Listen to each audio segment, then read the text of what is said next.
Well, in case you don't remember, the 1984 fantasy film, The Never-Ending Story, let me refresh your memory. The movie, which first came out as a book, tells the story of a head-in-the-clouds youth named Bastian who steals away into his school's attic one day reading a mysterious book. Has anybody ever seen the movie back in the 80s when it came out? About a third of you or so. The book is about a world called... No, it's called Fantasia.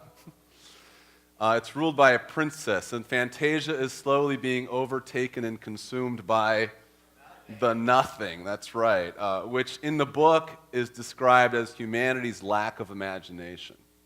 Now, oddly, Bastian, who's reading this book, realizes that the characters in the book need him to save their world. And in order to do so, he has to use his imagination to give the princess a new name. And he has to call it out. So with Fantasia being pulled apart by the nothing, Bastian jumps into the story, climbs up into the window of the school, and shouts into the thunder the new name he's chosen. Now, for the life of me, when I saw the movie back in 1984, I had no idea what exactly he just yelled out into the clouds. And even over the years, every time I would watch him, like, are we even supposed to understand what he's saying? Well, this week I just realized what the princess's name is. Do you guys know? Moonchild. I know, I could have come up with something better than that, but either way, it's not my story, it's Bastian's story, and Fantasia is saved. There is power in names. This is actually a very common trope or theme in literature and sci-fi and fantasy, that names have certain power. Certainly the characters of Harry Potter understood this, right? Even mentioning the name, don't say it, I knew my wife was going to do that. I'm not afraid of him, though, right? He's dead, all right? Even mentioning the name Voldemort was risky, given that Voldemort somehow inhabited his name. There was power in his name. It's why he was referred to as he who must not be named. Yeah, I could actually give you plenty of other examples from sci-fi or literature or fantasy about how powerful names are, but let me give you one more. Maybe you know your fairy tales. Rumpelstiltskin knew that names carried power as well. Remember the story? He saved the king's daughter and then comes back several years later to sort of reclaim the daughter, saying, well, I saved her, so I get to keep her. And the only way that you can break this contract is by what? Figuring out and saying my name. So in literature, names have power. They're not just names. They're not just combinations of letters. They represent something greater, and they are powerful for people who know them. Even in the Bible, this is true. In the Old Testament, God gives his people his name. He gives the Israelites his true name as a gift and a source of power. His name carries more power than they can possibly comprehend. He gives them his name to call on, to pray to invoke, to praise, to summon, but his name is so powerful, so incomprehensibly powerful, that he gives them one rule to remember when using it. The rule's a bit vague, which is why we're here to talk about it this morning, but it's a very, very important rule. What's that one rule God gives his people to remember when using his name? Do not take the Lord's name in vain. This is the third commandment. We're studying the 10 Commandments here at Rooftop, in case you're just joining us here this morning in our series, God's Big 10.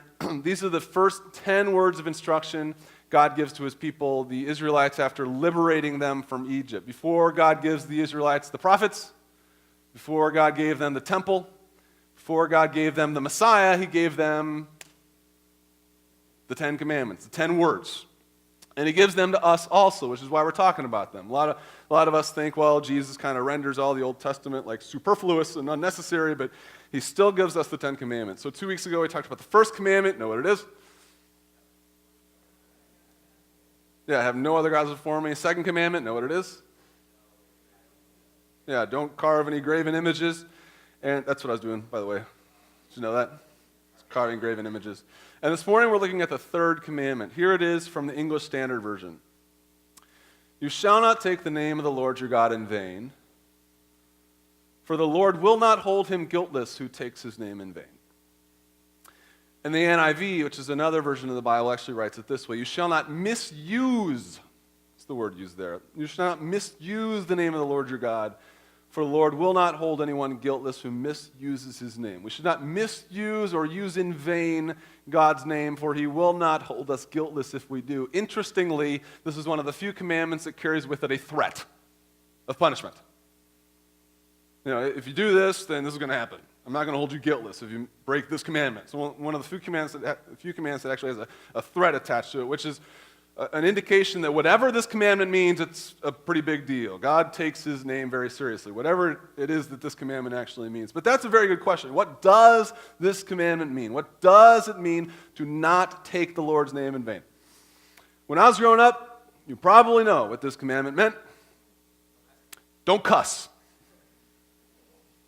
I couldn't say, oh God, God darn, or the other one, or Jesus H. Christ, whatever his middle name was, or any derivative of those. In fact, I remember very clearly this moment in the kitchen when I was in junior high. I don't know why I remember this, but I said, oh, Jesus. And I don't know what exactly I was saying. I think I was trying to say, oh, sheesh, but I don't even know where sheesh comes from. But it wasn't quite, oh, Jesus. So I was kind of stuck in the middle, and my mom thought I had taken the Lord's name in vain, and maybe I did, I don't really know, and she said, don't say that, don't take the Lord's name in vain. And I sort of defended myself. I'm like, no, I didn't say, oh, Jesus, I said, like, oh, sheeses. So my mom and I, whatever a shees is, so my mom and I were in the kitchen, like, having this argument whether or not I'd actually taken the Lord's name in vain, and I don't know if I did or not, but either way, that's what I thought it meant growing up. Like, don't use God's name as a cuss word. Now, if that's what it means, this could be a very short sermon. I just give you a list of things not to say. But that would be rather odd if that's what this commandment means, because, I mean, the third thing that God gives the Israelites to remember is it really, don't use my name as a cuss word. I mean, surely, before murder, before adultery, before honoring your parents, don't cuss. Surely that's not all the third commandment means. But if not that, or at least not that, what does it mean to not take the Lord's name in vain? We should probably understand that, right? Because of that aforementioned threat. You know, anyone who does this, I will not hold him guiltless. Okay, well, what is this then? Well, in order to understand that, in order to really answer the question of what the third commandment means, we have to do a little background, don't we? Got to do some background. In the Bible, names are really important. Names mean something in Scripture. A name is important because it describes the essence, the identity of a person. A name wasn't just a combination of letters used in reference to some figure. It's a vocalization, it's a verbalization of somebody's identity. Remember Simon the disciple. Remember this guy? As he grew more firm, more certain, more reliable, more rock-like as a disciple, what did Jesus change his name to? Not just Peter, Rock. That's what Peter means. I mean, we call him Peter, but we kind of turn Peter into just a name. But what's his name really? Rock. That's what Peter means. You are my rock because you're a rock. On this rock, I'm going to build my church. Abraham. Anybody know what the name Abraham means in the Old Testament? Close. Father of a multitude. So when God told Abraham, I'm going to make you a father of a multitude. And out of Abraham, this whole nation was born, right? When he decided to do that, what did he change his name to? Not really Abraham, father of a multitude. So, I mean, that was actually his name. When you meet Abraham back then, you would call him father of a multitude. I mean, imagine, hi, I'm Rock. Hi, I'm father of a multitude. I mean, that's kind of how that worked back then. Names meant something in the Bible. They were descriptive of the very essence, the very identity of a person. Now, to us, names aren't really that big of a deal. We pick them because they sound nice, or they start with the same letter as every other person in our family. When Michelle and I, my name's Matt, when Michelle and I, my wife's over there, got pregnant, we named our first son Mitchell. I actually can't tell you what that means. If I were to look at him and say, I name you Mitchell, I would have no idea what I just said. But then we got pregnant again, and I realized we were stuck with letter M. Didn't realize that. I realized we couldn't name our second son, Larry. Hi, Matt. This is Michelle. It's Mitchell and Larry. So we called him Maxwell because it alliterated and we liked it. Again, I have no idea what it means. I name you Maxwell. I don't know, it might mean horse. I name you horse. I have no idea what it means. Names aren't a super big deal to us. In fact, I was born in the 1970s. I was born during the Matthew era. You know, names have eras.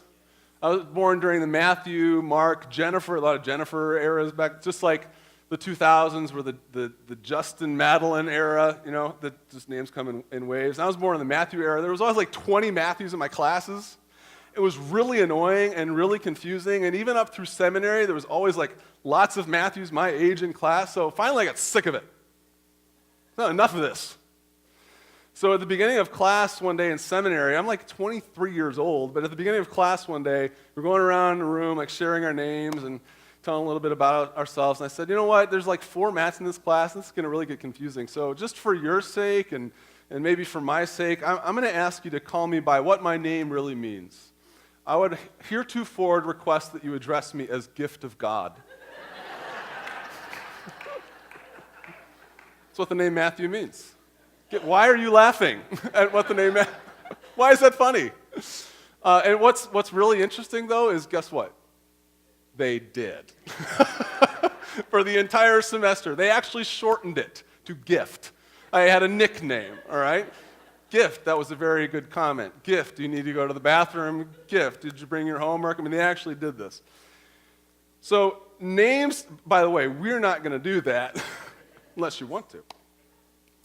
So names don't mean much to us. We choose them somewhat arbitrarily. We change them. We turn our names into websites. Certain football players change their name to Spanish versions of the number on their jersey. Who am I talking about? Ocho Cinco. What's really funny is it took me 6 months to realize that was the number on his jersey. Ocho Cinco, 85. But in the Bible, names were more than that. They represented the essence of a person, and we especially see this in whose name? God's name. We'll get to Jesus in a second.